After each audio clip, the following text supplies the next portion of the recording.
Depuis plusieurs mois, nous nous sommes mobilisés pour l'adoption de la proposition parlementaire de loi portant déconjugalisation de l'allocation aux adultes handicapés. Et nous soutenons toutes les initiatives citoyennes allant dans ce sens.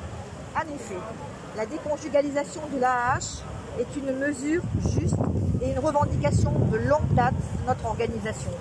La prise en compte des ressources du conjoint et de la conjointe dans le calcul de l'allocation d'adulte handicapé place les personnes en situation de handicap ou atteintes de maladies invalidantes et vivant en couple dans une situation de dépendance financière inacceptable vis-à-vis de leurs partenaires. Elles sont empêchées d'avoir des ressources personnelles.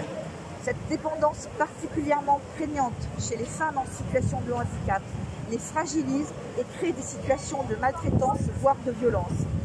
Imaginez que l'on calcule votre salaire en fonction de celui de la personne avec laquelle vous êtes en couple, qu'on le baisse ou qu'on le supprime si votre conjoint ou votre conjointe gagne trop. Ce serait inacceptable. Aimer et être aimé ne doit plus représenter un coût pour les personnes en situation de handicap. En dépit des arguments avancés par le gouvernement opposant la solidarité familiale à la solidarité nationale, l'adoption de cette proposition parlementaire de loi en première lecture au Sénat a prouvé que l'AAH n'est pas un minimum social comme les autres et que son statut de minimum social est fortement questionné. Par ailleurs, le coût de la mesure de déconjugalisation qui nous est opposée, estimé par le sénateur Pouillet dans le cadre du débat sur la proposition parlementaire de loi au Sénat, serait de 570 millions d'euros, bien loin des chiffres fantaisistes avancés par la secrétaire d'État aux personnes handicapées qui n'a pas fait réaliser ce travail de chiffrage ni de mesure d'impact. Il est donc important de chiffrer de façon juste cette mesure. Pour autant, l'argument du coût trop élevé est irrecevable et n'est pas entendable pour toutes les personnes aujourd'hui financièrement dépendantes de leur conjoint ou conjointe.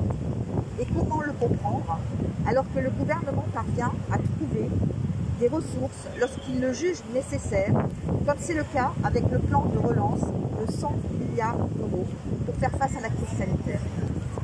Le 9 juin dernier, la Commission des affaires sociales a adopté l'amendement du gouvernement qui propose seulement de modifier les règles de calcul de l'abattement des revenus du conjoint du bénéficiaire de l'AAH. Il ne faut pas se leurrer parce que ça maintient et conserve le principe de la conjugalisation de l'AAH. Cette proposition du gouvernement ne répond donc pas du tout à la demande forte et légitime des associations et des personnes en situation de handicap, d'indépendance financière et de dignité des bénéficiaires de l'AAH, ni à l'élan citoyen et associatif soutenant cette demande. C'est même un véritable mépris, une injustice pour les bénéficiaires de l'AAH et les citoyens qui les soutiennent. On ne demande pas l'aumône sociale, mais le droit de vivre dignement en toute indépendance financière. Mais avec cet amendement du gouvernement, le principe même de la conjugalisation est maintenu. Donc on nous enferme dans une logique des minima sociaux.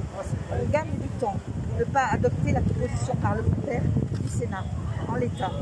Tout cela est inacceptable. Le 17 juin prochain, il appartiendra donc à l'Assemblée nationale de confirmer son vote d'il y a un an, en s'appuyant sur le texte adopté par le Sénat en mars dernier.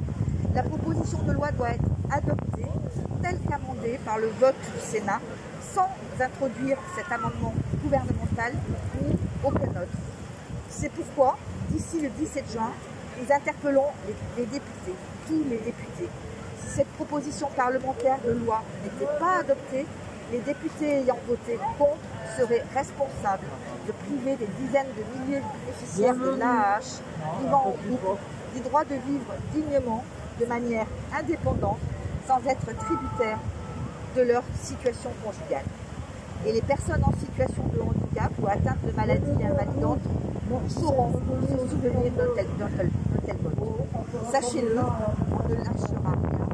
Mesdames et messieurs les députés, nous comptons sur vous pour entendre la voix de la société civile, pour ne pas adopter l'amendement du gouvernement et pour voter la PPL conforme au texte du Sénat et ainsi aller dans le sens de l'histoire.